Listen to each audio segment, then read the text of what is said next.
You're way up there now. I put my camera up an extra shelf. I don't know why. Just to try it.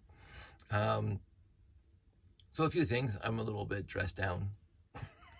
Not that I dress up for you guys. We had a crack developing in our bathtub. We have an acrylic bathtub, a deeps or fiberglass bathtub, whatever. It's a deep soaker because that's what my wife wanted. That's what I wanted. And we put it in 8 years ago, 10 years ago, and started developing a crack. So we were humming and hawing, and I don't want to do another bathroom reno in this house at this time. And we did an extensive bathroom reno last time, where basically we gutted the entire bathroom, except for the actual floor. The floor is ceramic tile that our neighbor put in 40 years ago, and it's just 1 foot by 1 foot ceramic or porcelain white tiles, and that goes with basically anything. And it's done back in the 70s. and you ain't ripping it up without dynamite. But we took the, because they had these 6x8 tiles, peach colored tiles. That was all the rage back then. I remember working at a flooring company and a wholesale of flooring and carpet and ceramic tiles. And I remember selling those things back 40 years ago, 30 years ago. And yeah, that's, the bathroom was a little dated when we moved in here. And so about 8-10 years ago, we decided, probably more than 10 years ago now, actually, we decided to rip out that bathroom and put in a new bathroom. So it means that all the drywall had to come off, because you can't just take tiles off that are glued to drywall. You have to take the drywall off too. So all the walls came down, right down to the studs. And then of course I took the time then to rewire the bathroom because of all the old aluminum wiring. And then I also thought at that time then, now that all the walls are off the entire bathroom, that I'm going to put safe and sound insulation, just so the bathroom is warmer, quieter than the rest of the house. So, because before there was nothing the voids between the 2x3s. So we fully insulated the bathroom. So it is the quietest room in the house. So, you can't hear anything when you're in there. And then we put up the new drywall and blah blah blah. Put up the new, put in a new vanity, put in a new bathtub, and I used the concrete board around the bathtub and that orange membrane stuff that's waterproof. Blah blah. So it was extensive. And the one little regret at that time is that we could have bought one of those really new fancy finagled, look at my hair, shower tub thing that has like the water feature in the top ceiling coming straight down in the shower, and the water's coming out, like the whole thing. We were looking at it, and it was like $300 or whatever it was. Sandy and I both agreed, not just me, that no, we need a bathtub with a shower in it. So we just went over and got some Bowen or something. And it's been fine all these years. Just a regular shower head and fill up the tub. But it wasn't, I remember the reno being fun. I remember that. And Sandy and I did everything ourselves. Fantastic as always. It's one of the many infinite number of reasons why I adore Sandy, because we've done all the renos together. So we renoed every room in this house since we moved in. But yeah, so the tub started developing a crack and started leaking, and we didn't find out it was leaking until yesterday when water started coming down through the main floor fire alarm. Because it's a wired one. So there's a little octagon box in the ceiling in the hallway on the main floor, and all of a sudden it started dripping water. And going, oh, that ain't good. That's not good for anybody. So we thought it was piping. We thought it was something else, but it turns out no, it's just coming straight through the bathtub, and because there's a crack about 1.5 inches long on the one bottom edge of the bathtub, where the curve meets the flat at the bottom. So hopefully this fiberglass repair kit that we bought, because again, for right now it doesn't have to look pretty. I mean, it looks actually fine. The fiberglass repair kit was white. Because fiberglass, it never comes in white. If you make fiberglass canoes or whatever, it's that not colorblind. It's that not white color. I built canoes with my dad, patch canoes, and I've used fiberglass before. And with the two-part epoxy, and you mix it and blah blah. Anybody who knows this stuff knows this stuff. But it ain't white. It's clear, but not really clear. It honestly looks like old trans clear that's faded to yellow. that's what the fiberglass goop looks like when it's dry on top of fiberglass on top of whatever you got behind it. For my dad, it was the cedar strips, and it makes it a little darker and yellower from a colorblind person. So that's what I was expecting. But the two-part epoxy, that this stuff, it's white. So that was kind of neat. We'll see what happens. Anyway, so I patched up that just 10 minutes ago, and this morning, it's a Saturday morning. Yeah, and so this goes into this story before I get into Dave's review. I've been told this was coming up for a long time. I wanted it since I was told about it. The Renegade is my favorite Blacktron set, period. I think I said that. Sometimes I forget and I say something else, depending what's my whimsical nature. But the Renegade was an absolutely fantastic set. Now, I could have gone into my garage and got an actual proper original Renegade, or 7 of them. But I'm too lazy and the garage is too cold. So that's why my rebuild one that I did video on a couple weeks ago is there instead of an actual one that doesn't have any weight on it. I'm just too lazy and the garage is too cold, and I just came from fixing the bathroom. But anyway, the Renegade is my favorite Blacktron set. It was an absolutely fantastic set when they released it, and it was unique in and of itself. And that's even comparison to the whole Blacktron line, which was unique from what came before. So I was looking forward to this one. So we went to our monthly Lego dinner last night, second Friday of every month. We're doing Lego dinner. Look it up on Lugnet. I am the only one. Oh, there's a few other people who post on Lugnet, but overall. Anyway, so we went to dinner last night, but before dinner, we always hit the mall, Sherway, where the Lego store is, and I walked in there and I said, "Hey, do you have any Renegades?" And they're on the shelf. There's like 4 or 5 of them. I did not buy 4 or 5 of them. I bought one. The price was exactly what I wanted it to be. I remember buying the Galaxy Explorer the day it was released. The 10497, which is up there, and you can't see it because you're up there now. And I was so excited about that one, and it did not let me down at all. The 10497. It was one of my most favorite builds since the Saturn V, basically, that Lego has put out. And again, I don't go, as many of you know, I'll say it again, I am not a person who has to have all the fantastic Lego sets that come out. And again, I'm going to repeat this.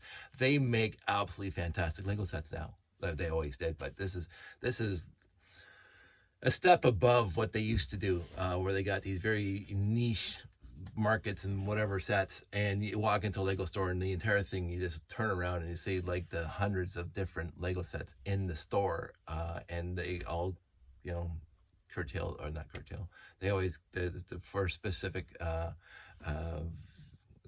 audience. The words are escaping me that I wanted to use. And so you sit there and you, oh my, look how wonderful, and the presentation of the boxes, like they've always been good with the presentation of the boxes, but it just seems that they're doing a step more. In my opinion, a lot of people say, oh, the new stuff is blah, and then I can't make blanket edicts like that. I have been disappointed by some sets that have come out in the past, whatever, and I said, why would anybody buy this? And itself. But even the other day, Sandy and I stumbled across a phone booth, the red phone booth, and said, that's a very good looking set. I'm not going to buy one, but that's a very good looking set. So they make fantastically awesome sets. Not all of them are out of the park, hitting the ball out of the park, but a lot of them are. But they're not for me. If again, money, time, and space. I would have loved to. I talked about this last night at the dinner. I would have loved to have built the Coliseum. I've always been semi-intrigued in politics since I was a little kid. The Coliseum's been an interesting architectural feature of the planet. Every time I see it, it's, oh, there's a Coliseum. And so I would have loved to have that set, but there is zero place for me to store it. The cost is something I'm not interested in paying, and I don't have time. It's just like right there, I keep on pointing this out, there's a 10030 sitting right there. And it's been there for decades. So it's like, because Josh keeps on, where am I going to put it? Where are we going to put it? There's no room in the house. So there's no room in the house. There's no room for us to build it, and I'm just not that interested. Anyway, so all those tangents for 10 minutes to get back to this guy. He was at the Lego store yesterday, and I didn't go on day one. This was not the Galaxy Explorer to me. It is fantastic in its own right, but I wasn't going to make a special trip to the Lego store to get this one like I did for the Galaxy Explorer. Day one. The Galaxy Explorer, because you see my classic space layout. This is classic spaces, my game. But Black Tron is right up there. I knew we were gonna have dinner. We do a Lego dinner every month. So I said, well, wait till the Lego dinner, we'll go pick it up. So we went there, and I grabbed the box. It was smaller than the Galaxy Explorer box. Of course, it's got less pieces. But again, fantastic art, fantastic, like literally everything in here. And so I was genuinely excited to get this one. I was like, whoo, I'm 12 years old again. Well, I wasn't 12 when the Renegade came out. I was like 20 when the Renegade came out. But I was like getting a Lego set when I was 12. I was genuinely excited to get it. I walked in, where are the Renegades? The guy knew I was talking. It was right over there. Whoo, grabbed it, went over to the checkout. But then Josh came up and he wanted to get his pieces and sets and whatever. So we were there a little longer.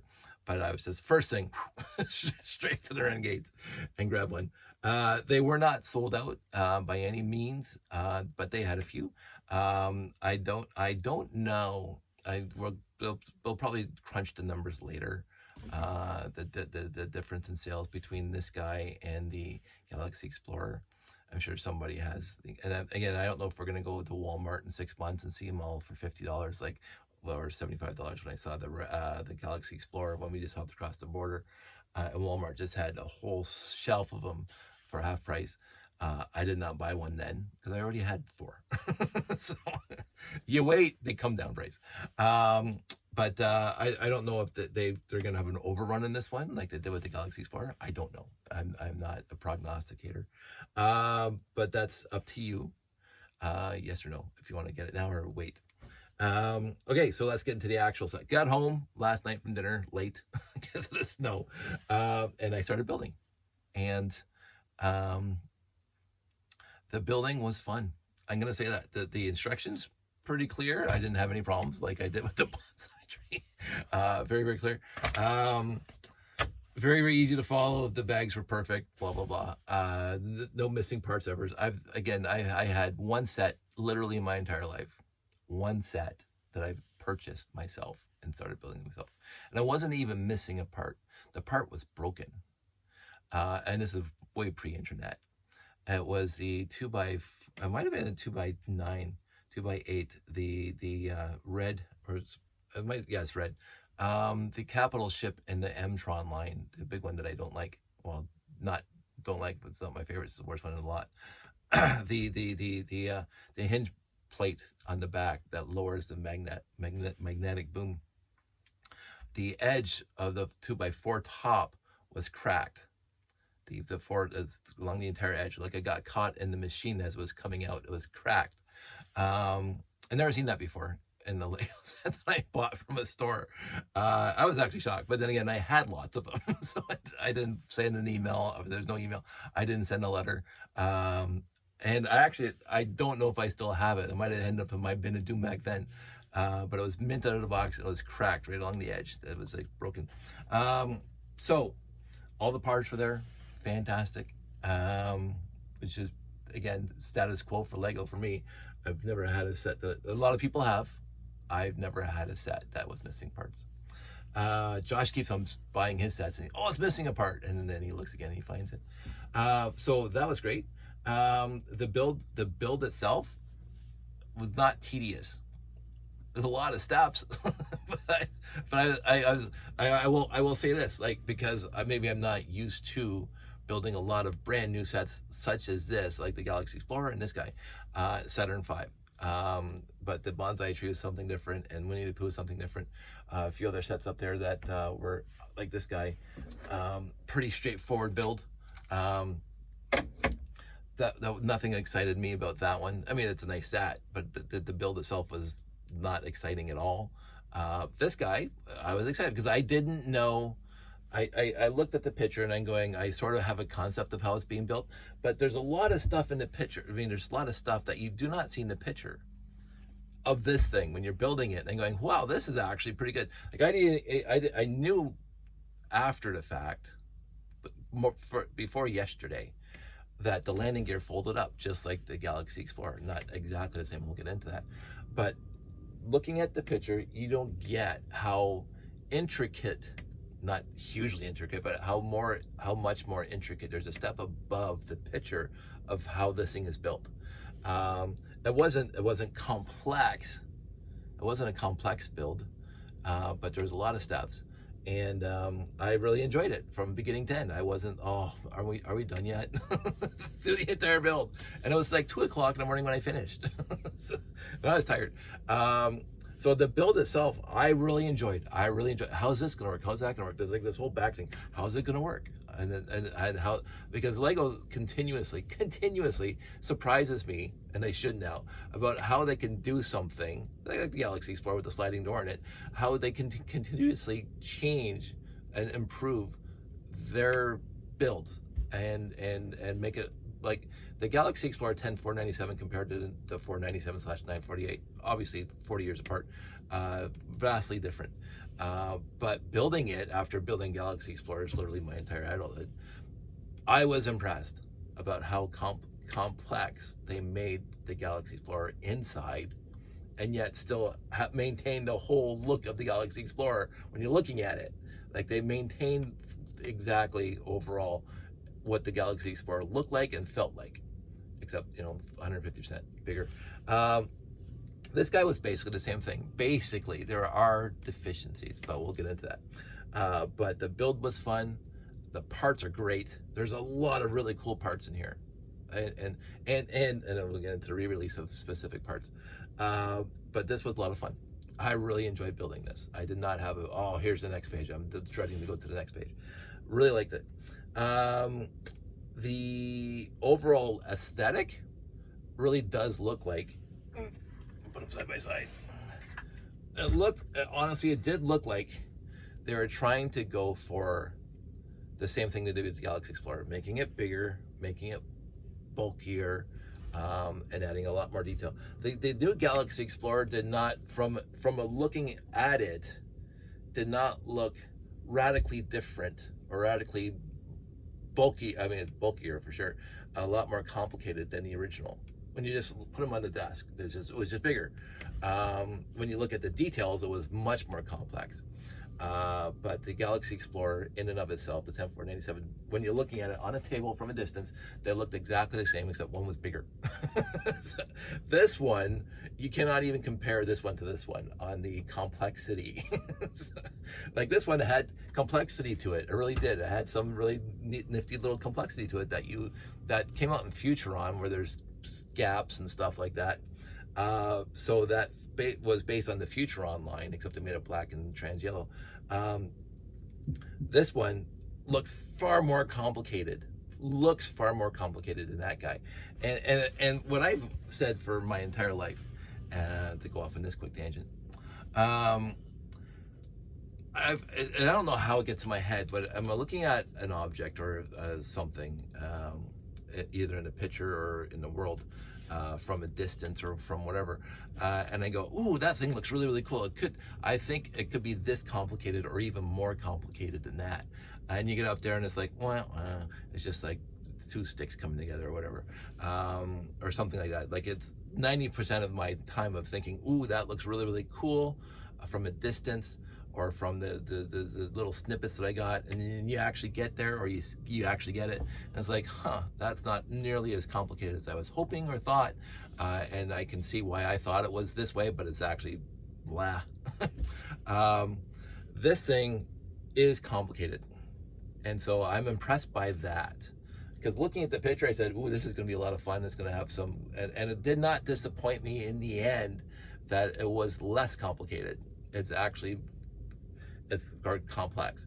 It kept its complexity as I was building it, instead of the wah wah. It's not as really cool as I thought it was from a distance. And I said, but when I was building this, and again, if you've been around long enough, I saw a marketplace ad literally years ago. I'm not going to bother pulling it down. The SEQ story. The predecessor to Mindstorms, the third-party predecessor, and the guy went on to work for Lego, who came up with the SEQ. I saw the ad, and it looked complex, and I'm going, because of the 4.5 volt wires and a few gears and a few touch sensors, and I'm going, ooh, this, and then the box, and then the corner of the box, I'm going, this could be fantastically awesome.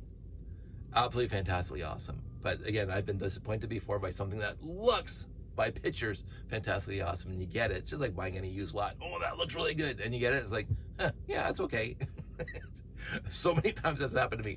But the SEQ lot exceeded my expectations. It blew them out of the water.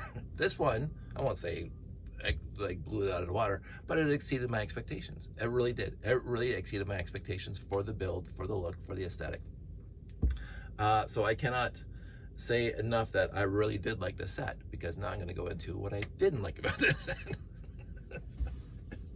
Because it's a great set, but here's the deficiencies. And again, I understand fully why they went this way. You had this guy, and this guy had such huge potential. And I mentioned I really love building this guy, and it was a complete beautiful homage to the original Invader. It's almost point for point a new build of the original Invader. You know, yes, they came up with a different locking mechanism between the units, but you put the Invader new one beside. Again, I didn't bother going to get Invader out of my collection, but they look remarkably similar. And again, they didn't try to make it much bigger, although this is slightly bigger than the original Invader. Beat for beat, this is the Invader. This guy, they had to make bigger, just like the Galaxy Explorer did, and they had to make it more interesting, and I love them for it. But they left out a few things. What they changed that I liked, the vehicle's fantastic. Like, that's wonderful. Instead of just having this little storage container, and with the vehicle inside, the vehicle still, yeah, it's right there. They upgraded the vehicle, beautiful. They didn't bother putting it in a box, beautiful. At the drop ship, which is really kind of neat, because they haven't done this in a while. So, and again, a mechanism.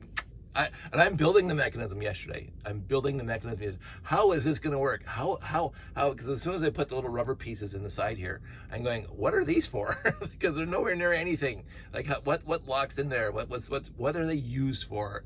And so that was exciting. That was exciting for me, because I did not know at that point, when I'm putting the little rubber pieces in there, how they're going to be used. Like, I'm trying to work it out, and then I started building this thing, and I'm going, how is that going to work? Like, how? I don't understand.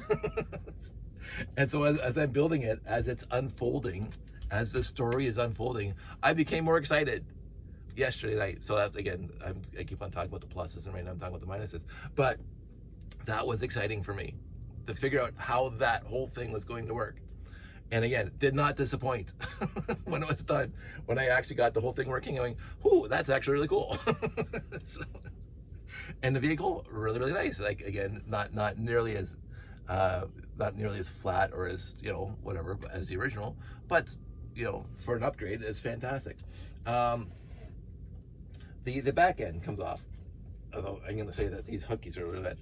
So again, just like the original, and then they instead of making just one antenna, they made these little antennas with this thing, which I remember from the original right over there.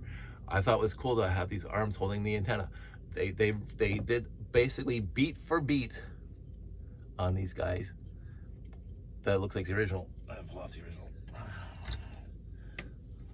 Beat for beat, except bigger, right? So can't complain about that at all. Actually, it's really, really cool. And I honestly thought from the picture-ish that they were going to do basically exactly what they did on the Galaxy Explorer, which is up there with the engines. And they didn't. They came up with something mostly new. Like, it's not identical to the engines on the Galaxy Explorer.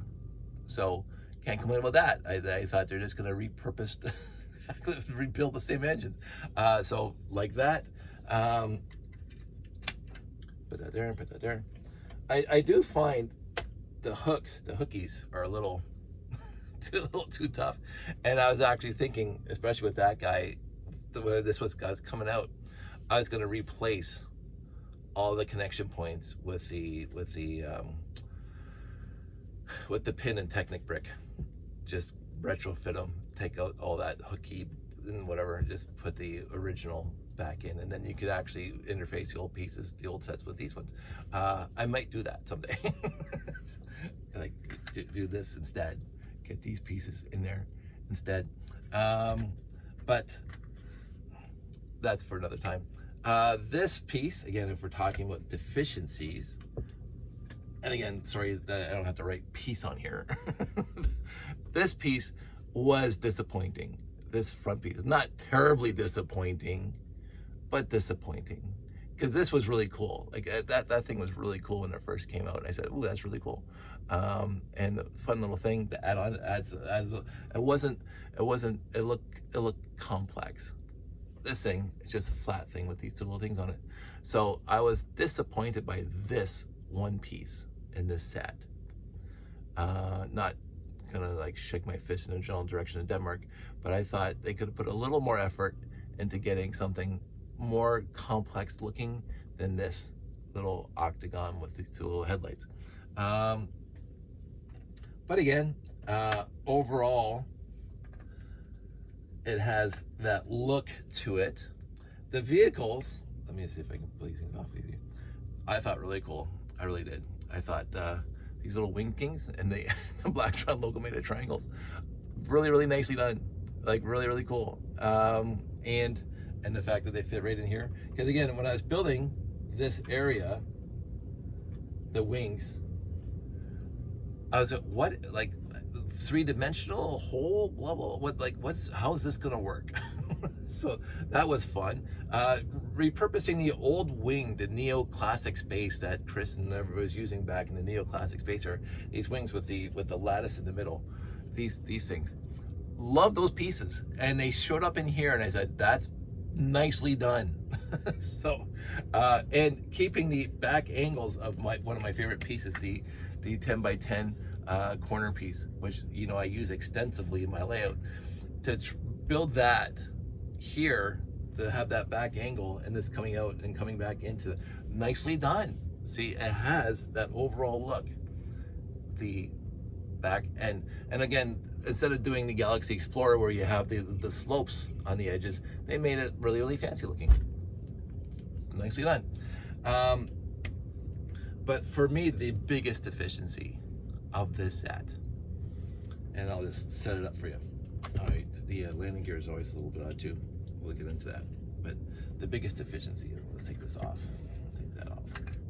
And take this off. It's been a while since this thing came apart.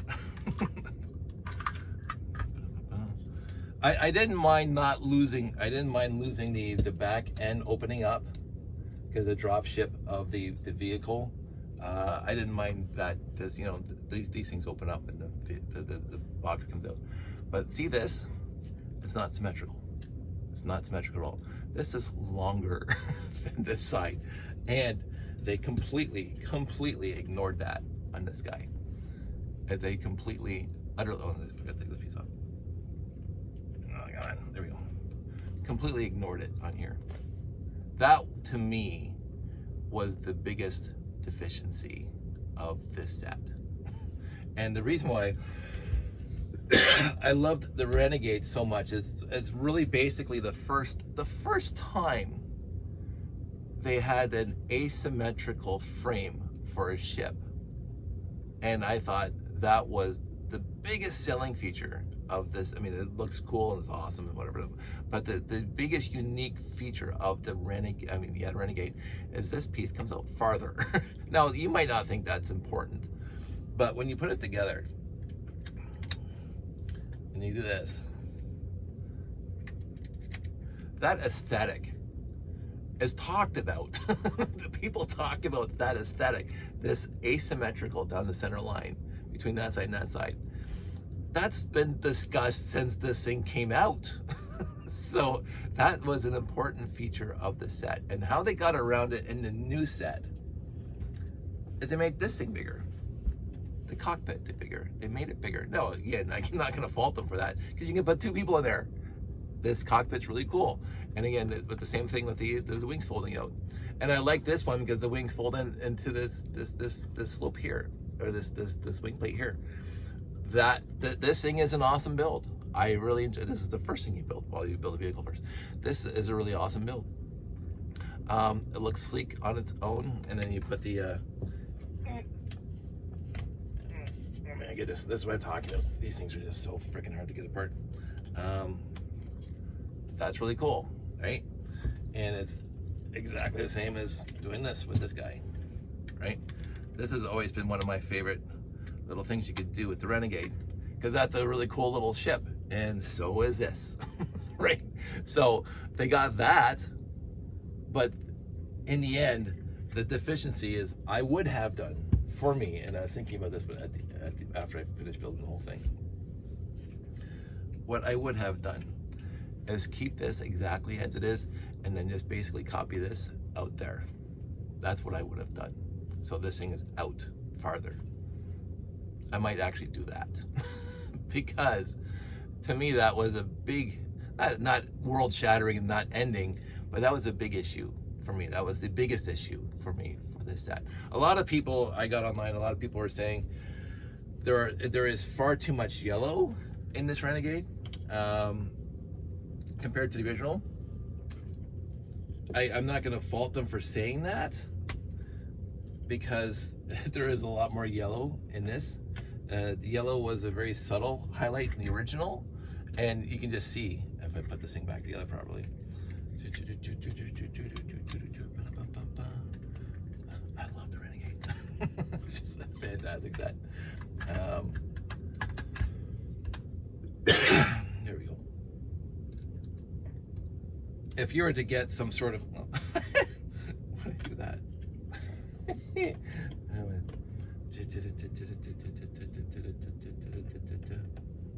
There we go. You see a lot more yellow than you do over there. There's a lot more yellow. Even if it's bigger, there's a lot more yellow highlights. I don't mind that. I mean, I do like the original and how less yellow it looks, but this guy also looks really good. Callum did mention yesterday when I showed him the picture of the box that they are really trying to use the Luke Skywalker cockpit. I can't remember if that's what this one is. A lot. It's something I won't classify it as a deficiency, but it is something that does bother me a little bit. Is that you had this guy who is basically a direct homage to the original. Basically, it's the same size. It's basically the same style, same shape. And then you have this guy, which is bigger than the original, and therefore you had to make the parts bigger, and blah, blah, blah. That you can, there you go. You can connect this guy to here. So they got that okay. But this guy will not connect to here. Won't do it. So to me, that's also a deficiency. It's not a world-changing deficiency or life-ending deficiency. That the compatibility between the two sets is not 100%. And of course, the original was, because that was the whole point of the Blacktron, is that you can mix and match the pieces across all the Bat Tracks and the Renegade and the Invader. So I found that a little disappointing. As I was building this, I realized while I was building this that yes, there won't be 100% compatibility between that, the Invader, the remake of the Invader, and this guy here. That to me was a little bit, I won't say a bridge too far, obviously, because I still absolutely enjoyed the set. But the cross compatibility, they changed the hooking up mechanism between the modules. Not completely, but enough to say this one is not fully compatible with this one. People talk about that too, so I'm not saying anything new there. Other than that, Jeff pointed out to me, and I guess this is part of a video game or something, like these power modules are from something else. I love them. I thought that was great. And the details in the book where they talk about why those are there now, all the little details, all the left, they basically, in universe, when you're reading these instruction manuals, in universe, they talk about, and I love stuff in universe as I keep on talking about my layout. The original, they I can't even speak. I'm so excited about this part. They basically, the details in the book, the instruction manual, are basically why they upgraded in the universe of Blacktron from here to here, and what the differences are, and why they did that in the universe. And I thought that's fantastic. So all these new parts gives us more energy to go farther out, you know, blah blah. We now have the ability to get to the future on base. It's like, oh yeah, it's like one of my stories. It's like Lego Wars. I said that was beautiful. That was absolutely beautiful. And then going, the reading the instructions, the story behind it reminded me of Lego Wars. Again, anything that reminds me of my stuff. But I said, chef's kiss to that the story was written in universe, in the Blacktron universe. And I thought that was just remarkably awesome. Oh, right. So the one, I won't say the last thing, but it's going to be probably up there. I got a few more points, I guess. This piece, fantastic. I like that piece. I mean, I know it's just that little tail piece, but instead of having the sticker on the original, basically, and they got the original there, I don't mind that. I liked it. I really did. It's almost like the 2x4 tile with the Classic Space logo on it that they used in the Galaxy Explorer. Don't mind that at all. The other thing, and again, this is probably going to, make a lot of people unhappy in their Bricklink sales, is they re-released that 1x2 slope with the 6 dots on it. I was like, I did not even notice that in the picture. And so when I was building, I opened up that bag and I dumped it, and I'm looking, all of a sudden I said, hey, that was a genuine moment of just fantastically well. Because again, on mine, am I missing one? Yes, I am missing one. I'm missing one right there. Right there. So I'm going to go on Bricklink because there's going to be cheaper now. They released a 1x2 slope with the 6 dots on it. And they even said that in the book. I didn't even check. Yeah, it's exactly the same side too. So that the printed pieces, fantastic. This is printed, not stickered. There is no stickers here. On the Invader, there were stickers, but on here, no stickers, which again I loved. And the fact that, again, I mentioned the triangles make the Blacktron logo beautiful. The other small deficiency is the landing gear. I do not like the landing gear. The Galaxy Explorer landing gear was better. It really was. And this stuff, not nearly as good. And even though it's basically the same, it's not exactly the same. I'm going to pull that on.